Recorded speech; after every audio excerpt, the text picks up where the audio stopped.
Hello everyone, welcome back to my channel. तो बहुत सारे क्वेश्चन ऐसे रहते थे सबके कि इम्पॉर्टेंट एनसीईआरटी कौन सी है जो कोचिंग इंस्टीट्यूट और जो भी एस्पिरेंट हैं, टॉपर्स हैं और स्पेशली कोचिंग इंस्टीट्यूट कहती है कि ज़रूर पढ़ना चाहिए।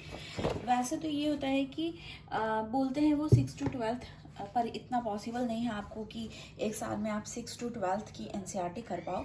तो मैं आपको यहाँ पे इम्पॉर्टेंट एनसीईआरटीज़ बता देती हूँ जो आपको ज़रूर पढ़ना चाहिए। इसमें से एक ये है, क्लास 11th की है ये, यहाँ पे देख लो, इंडियन कॉन्स्टिट्यूशन एट वर्क। तो ये है पॉलिटी की, जो कि एक इम्पॉर्टेंट एनसीईआरटी मानी जाती है कि आपको इसको ज़रूर करना चाहिए। और कब करना चाहिए इसको? लक्ष्मीकांत से पहले, ठीक है। तो ये इंडियन कॉन्स्टिट्यूशन एट वर्क, इसको करना है और इसके बाद आपको लक्ष्मीकांत, ये पॉलिटी के लिए है। और इंडियन इकोनॉमी के लिए आपको दो करनी है, एक है इंडियन डेवलपमेंट, ठीक है, इंडियन इकोनॉमिक डेवलपमेंट जो कि क्लास 11th की है।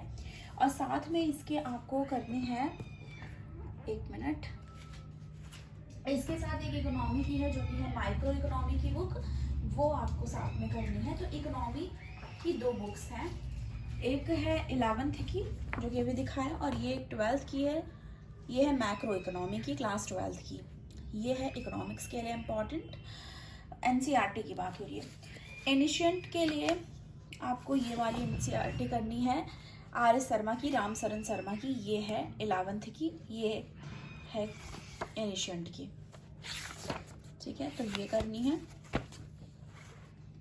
मॉडर्न इंडिया के लिए ये वाली करनी है क्लास 12th की, इसमें लिखा हुआ है, देख लेना, बिपिन चंद्रा, तो ये करना है, ओके। ये है मॉडर्न की।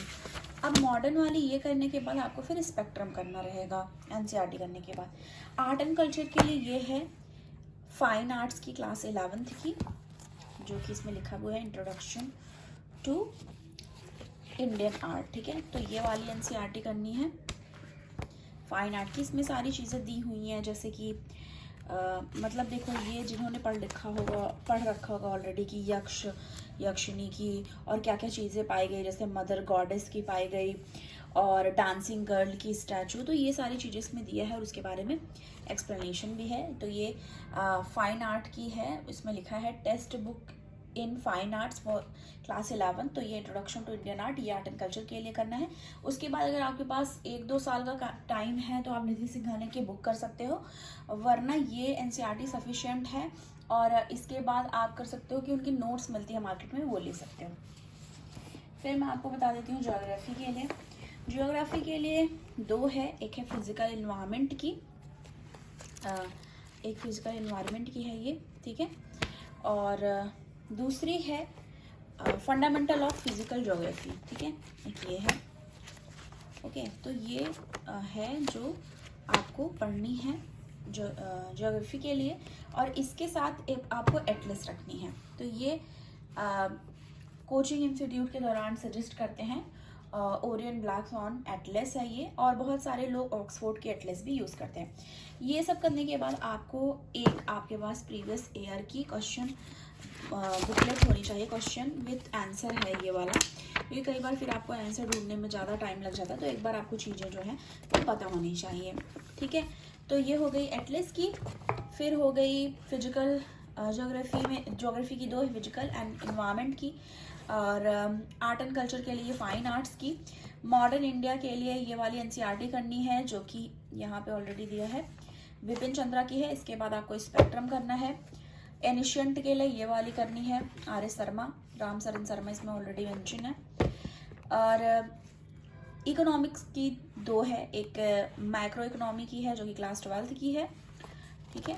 और इसके बाद ये वाली है क्लास 11 की, इंडियन इकोनॉमिक डेवलपमेंट। इसको करने के बाद आप कर सकते हो स्टैंडर्ड बुक में, जो कि अभी मैं आपको शो कर दूंगी कि कौन सी है, और ये है पॉलिटी की, ठीक है। अब किसी का क्वेश्चन ये था कि मतलब कमेंट में किया था कि उनको सिलेबस इकोनॉमी का सही से नहीं मिल रहा है, तो मैं आपको इसमें थोड़ा सा शो कर देती हूँ, फिर आप इसको स्क्रीनशॉट ले लेना, इकोनॉमी का सिलेबस, ओके। देखो यहाँ पे है ना 1 to 4 दिया हुआ है, 1 minute, governance, welfare, weaker section, internal security, और polity, governance, geography, social science, history सारी यहाँ पे डिटेल में दी हुई हैं। चलो ये वीडियो लंबी हो जाएगी, मैं सिलेबस का अलग से बता दूंगी। तो ये हो गया, ठीक है, ये चीज़ें करनी है। अब कौन कौन सी स्टैंडर्ड बुक है वो मैं बता देती हूँ। तो इकोनॉमी के लिए एनसीईआरटी करने के बाद आपको ये वाली बुक करने का एक है ये रमेश सिंह की, ठीक है। इसके पहले मैंने एक बुक कर रखी थी जो है उनकी, एक बुक ऑलरेडी है, देखो ये इन्वायरमेंट के लिए ये आपको करना है जो कि है शंकर आईएएस की, और Indian polity Laxmikanth. Okay, standard book की बात हो रही है।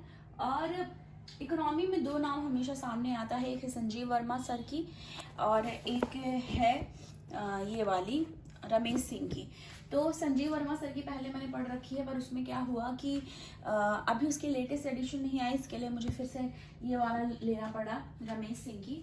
पर मैंने इसके पहले संजीव वर्मा की भी यहाँ पे पढ़ रखी है और मैंने उसका बुक रिव्यू भी डाला था। अगर आपको स्टैंडर्ड बुक का बुक रिव्यू चाहिए होगा तो मैं आपको बता दूँ, मतलब डाल दूंगी उसमें, आप देख लेना क्या क्या चीज़ें हैं। तो कुछ स्टैंडर्ड बुक्स जैसे ये हो गई, और उसके बाद एक स्पेक्ट्रम, ये बहुत ज़्यादा इम्पॉर्टेंट हो जाती है स्टैंडर्ड बुक में। जैसे आपने मॉडर्न हिस्ट्री का एनसीईआरटी कर लिया, उसके बाद ये वाली बुक जो है वो इम्पॉर्टेंट है। तो इकोनॉमी के लिए अभी के लिए अगर आपको लगे कि कौन सी पढ़नी चाहिए बिना कन्फ्यूज़न के, तो आप रमेश सिंह की इकोनॉमिक्स की स्टैंडर्ड बुक की बात है जो कि एनसीईआरटी के बाद करनी है। और स्पेक्ट्रम की भी तो लेटेस्ट एडिशन आ गई होगी, मेरे पास ये वाली है, और ये करनी है आपको एनसीईआरटी करने के बाद। और ये इन्वायरमेंट की है शंकर आईएएस की, और लक्ष्मीकांत है। अब इस पर मैं बता देती हूँ कि कौन सी एनसीईआरटी कौन सा साथ में करना है, ठीक है। उसके बाद करना है, जैसे 1 मिनट, जैसे आपने ये वाला करा इंडियन कॉन्स्टिट्यूशन एट वर्क, उसके बाद आपको कौन सा करना है, उसके बाद आपको करनी है लक्ष्मीकांत, ठीक है। ये दोनों साथ में करनी है, ओके। फिर उसके बाद आपने जब इकोनॉमी कंप्लीट कर लिया, इकोनॉमी के एनसीईआरटी ये वाली दोनों पढ़ ली, उसके बाद आपको ये वाली कर लेनी है रमेश सिंह की, ठीक है। और एनिशिएंट की आप कर लो, और उसके बाद कहीं से भी आप नोट्स भी ले सकते हो, पर इससे ये भी आपके लिए सफिशिएंट होगा अगर आप ये पढ़ते हो एनिशिएंट की। ऐसी कोई स्टैंडर्ड बुक स्पेसिफिक एनिशिएंट की मैंने नहीं पढ़ी है और ना ही सजेस्ट की जाती है।